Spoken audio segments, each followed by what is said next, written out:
Welcome to the Marcus Cope Fitness Podcast, Nick. I appreciate it, man. It's great to be here and looking forward down the yarn. No, I appreciate your time and Right. the opportunity. So it's going to be awesome to be able to have a chat.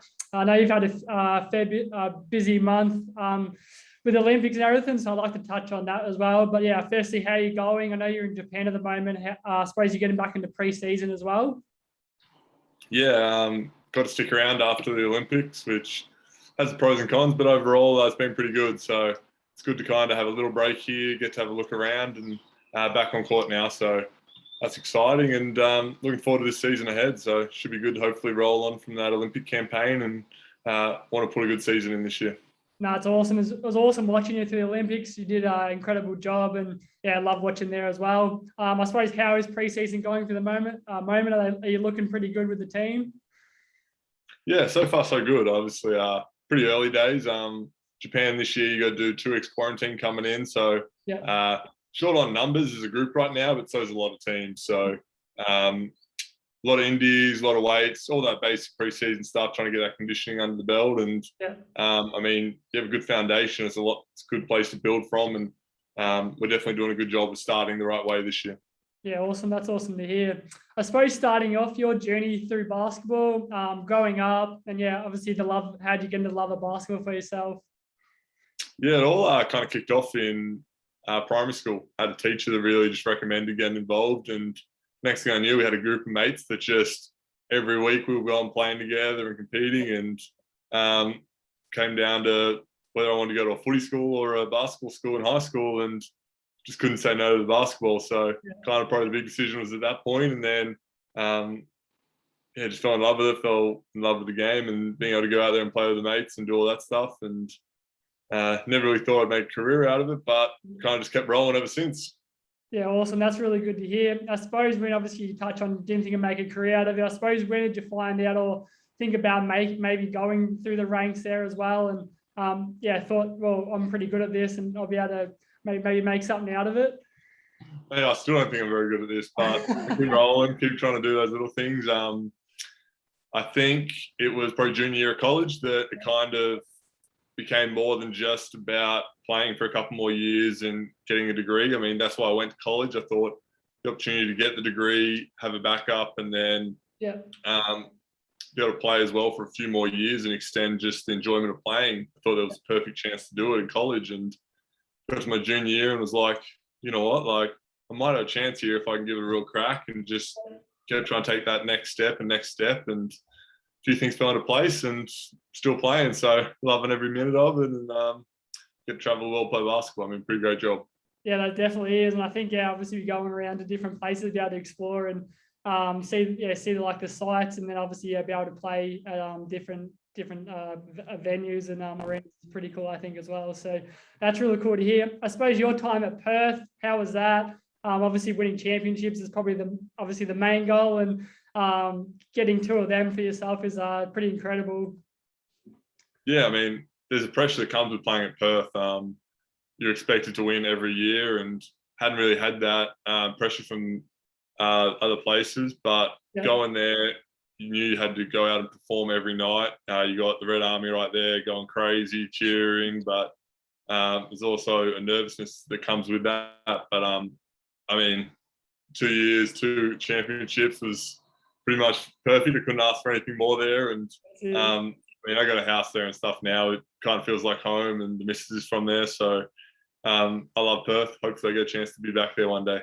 Yeah, that's awesome to hear. I suppose your decision of obviously going overseas now is more to obviously explore and I suppose maybe experience a different style of basketball too at the same time. Yeah, it was.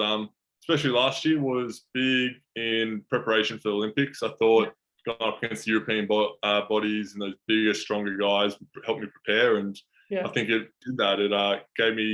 It sped up the process, especially at the Olympics this year in those pre-games where I think I struggled the World Cup with it. So that was good stepping stone. And then now, I mean, I'm just enjoying playing around the world, trying to experience the different cultures. Japan's beautiful, and here with Paul Hanare, and he's a great coach. I think I'm going to develop really well with him as a coach here. So keen to continue to get better and see what the world has to offer. That's yeah, that's great to hear, and obviously speak on culture there. I just spoke about before, but yeah, I think experiencing all different cultures is incredible. And I know for myself, I'm actually in a remote community at the moment, mainly obviously Indigenous people. So it's awesome to be able to experience that culture too at the same time as well. So I think it's big for people to be able to explore that as well. So that's awesome to hear. A game style over in Japan, I suppose it's similar, or like, did it take much to get used to for yourself?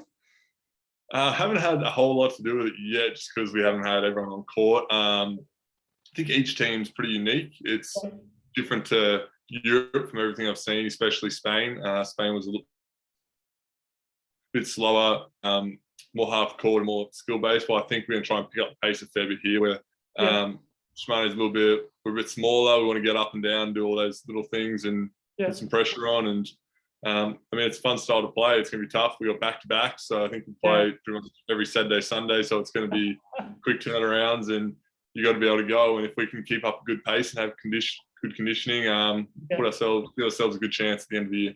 No, that's unreal to hear. Awesome. So I suppose touching on the Olympics now, obviously massive congratulations for yourself. Obviously, I'm going to call it rose gold medal for yourself. Sure. But yeah, I suppose how's the experience there? Maybe even let's talk about maybe like last year, obviously, the 2020 was when you played in the World Cup there as well. Like I suppose to hear on that, obviously, getting involved with the Boomers there, and then I suppose we'll talk about a little bit about the Olympics now as well. So yeah, how's the experience? Obviously, when you first obviously being a part of the Boomers as well there. I mean, being involved in this Olympic campaign was just something special. It was different to every other opportunity because you can't have family and friends around. It's just you guys as a team. You're in isolation a lot. You're in a hotel. We couldn't leave that floor. Like this is all in Vegas, and you're just around the guys all the time. So different environment, but good for team chemistry. And then when we got to get to the village, I mean, it's just a different world. The amount of athletes and people there and stuff. And I think because we stuck around each other so much beforehand, we're just so used to it, and we kind of just kept building on that at the village, and just had a good morale going around. And I mean, when you're winning games, it always helps. And we kind of had a good vibe going in, and kind of just kept rolling with that. We tried to keep the energy high, help each other out, and do all those little things because we knew it was a great opportunity, and we didn't want to let it slip. No, that's awesome to hear. And I suppose I speak about culture and obviously leadership too. How big was the culture, I suppose, with you guys as well? And I suppose that's obviously going to keep building, but obviously it started a long time ago for obviously to build now, but they always speak about the culture, and obviously how was it?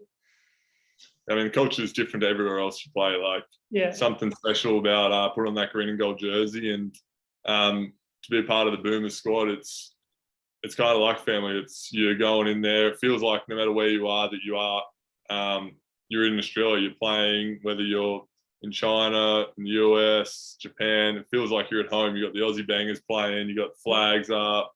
Banter's just being thrown around everywhere, and it's just good vibes. So it's fun to be around, and that culture is something that we want to be the best in the world at. We want to have that, and I feel like we're known for that now. And we don't want to just let it plateau. We want to keep it going bigger and better every year. And our leadership group does a tremendous job of that and making it better all the time. No, that's awesome. Yeah, it definitely looks like it. Obviously the culture is massive, so I think it's awesome to hear and keep building from there. I suppose even seeing clippets of the little, I suppose when there's a celebration, I think that gave a bit of chills. Obviously, I think everyone would love to be there at the same time. So that's pretty cool to see. So I think Paddy was going pretty nuts there as well. It was. It was good fun to be around. It was all that hard work that just got to kind of sit back and relax a little bit. But those tunes and stuff, what we were banging out in the bus like every day on the way to games, on the way to training, when we're just sitting up on our balcony looking out on everyone walking past, that's the music that's being played, because it's just who we are as a group, and something cool about that. Oh, that's awesome here. I suppose your role as a player in the Boomers, I suppose obviously Bainesy went down. Did anything change for yourself there? Not a whole lot. I mean, I feel like my game's very set. I just try and find a little niche in what needs to be done, and I just try and execute that the best I can each game. And I mean, to be honest, I feel like I've got a pretty easy role out there. I set screens and try to get guys open. I rebound hard, and then I try and defend as the best I can. And Yeah. A lot of it's nothing skill based. It's just about effort plays, and as long as the effort stays high and you're trying to outwork people, then you give yourself a good opportunity to play well. And when you got talented guys like Paddy and Joe and that out there, they make life so easy. So I mean, they make my job make me look good for not doing a whole lot. No, that's awesome. You played incredible, and it's credit to yourself and all your hard work as well. So it's awesome to see. I suppose going back just obviously to 2020, obviously with the obviously US game, they're obviously in front of like home crowd and everything. When you guys did win that game, how was that experience for you there as well? Yeah, it's cool. I mean, anytime you play the US, there's just that another level of just how competitive it's going to be, and you know that you need to be on your game because it's only a minute, 2 minutes slip up, and suddenly it's a 10, 15 point game. And yeah, I mean, we kind of experienced that at the World Cup. We were up, and then next thing we knew, they were back in it, and it makes you go to another level. It's great preparation for the Olympics, and we got used to a lot of that switching stuff because of the way they played. But I mean, we go into all those games expecting to win now. I mean, there's a confidence about the group that we can beat anyone in the world, and it's deserving as well because we've been playing some good basketball, and we're going to have to keep it up and get better again if we want to try and do it at the World Cup and at the next Olympics too. That's it. No, that's really cool to hear. Touching on our physical preparation, I'm big on this one. I suppose, how important is it for training game days for yourself, obviously to perform at the highest level as well? Yeah, for sure. If you're not doing the work on the court and the trainings, in the weight room, all that stuff, then you're not going to be at your peak performance when it comes to the game. It's all the little things. It's doing the strength stuff. It's doing a bit of prehab. It's keeping the core right, because you get to those games and you come up against some strong athletic guys, and you need to be ready to go and need to be feeling good as well. And if you're doing that extra work and stuff, it really pays off. Yeah, definitely. I know, obviously working with a few different clients, athletes, and myself, and I'm obviously big on that. And obviously, if you can put in the work, you obviously see it on the court, or if you're playing any other sport as well. So I think anyone listening, I think, or younger kids, I think starting physical preparation is probably awesome, and a great way to build into that if you obviously get to amateur or professional league as well for yourself. Yeah, it's great preparation, especially if you're younger. You can just do those basic things, your calf raises, your core and stuff, and get yourself right, because as you develop, you're going to have a great foundation to build off if you've got it early, and it'll help you become a better athlete. That's it. No, I love those answers there. Spot on. I suppose last question for yourself. What's next for you? Goals this year and next year for yourself? Yeah, I mean, right now I'm really just focused on this year. I think if we can have a great season here, I can really build and develop my game, and we can win. I mean, winning takes care of a lot of things. The more success you have as a team, the more individual success comes with it, I believe. So my focus is on having a great year here, and then if I can do that, then I think a lot of pathways and stuff will open up. But I'm enjoying my time right now, and I can't wait for this season to get started, and can't wait to get out there and get some wins. So for that. No, good luck with it all. I suppose, do you reckon you ever see yourself back in Australia playing? Yeah, I'd love to. I'd love to get back. I mean, right now I wasn't ready to come back at this stage. I'm still enjoying traveling the world, but I really do hope I get back at some point and get to play a few more years there, because Australia's home. All my family's there and a lot of friends and stuff, and it is such a good league to be a part of. So. No, it's awesome to hear, and yeah, good luck with it all. So it'll be good. I've just got some quick fire questions just to finish off for yourself. Favorite pre-game meal? Favorite pre-game meal? I love a Subway, to be honest. So we'd always go to Subway pre-game. Perfect. Sounds good. Favorite place to travel? And obviously we can't at the moment, but Ooh, that's a tough one. I would say Brisbane. I like going over to Brisbane. You got the beaches and stuff. Life's good there. Yeah, cool. That's awesome. Favorite memory of basketball? Ooh, I mean, bronze medal now. I mean, there was probably a few that could have been up there, but that one's just taking the cherry off the cake right there. Yeah, I think that tops it a bit as well. And then the next one will be gold for you, I know, so it'll be good. Yep, for sure. Favorite teammate?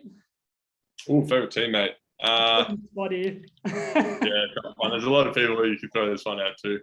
I mean, he's a bit of a pain in the butt, but I'll give it to Nordo. He's been around the guy for a long time, so I'll give him some credit there. Yeah, awesome. He actually got mentioned in one of my other podcasts as well, with Nick Popovich, of saying how incredible, hard working he is. So, and he sure is. Yeah, so. for sure. He definitely is, and he's going to keep getting better because of it. Yeah, that's right. Best player you've played against? I mean, it's got to go KD now, right? The man is a freak of nature, the way he plays, the way he shoots the ball and stuff. And I mean, credit goes to him. He's an awesome player. Yeah, that's awesome to hear. No, thanks so much for your time, Nick. I really do appreciate it. The opportunity has been incredible. So thanks for jumping on. No problem at all, man. Thanks for reaching out. And anytime. No, thank you. Awesome, guys. I know you're going to get lots out of today's episode. It's been awesome chat with Nick. So can't wait to share with you guys, and we'll talk in the next episode. Enjoy.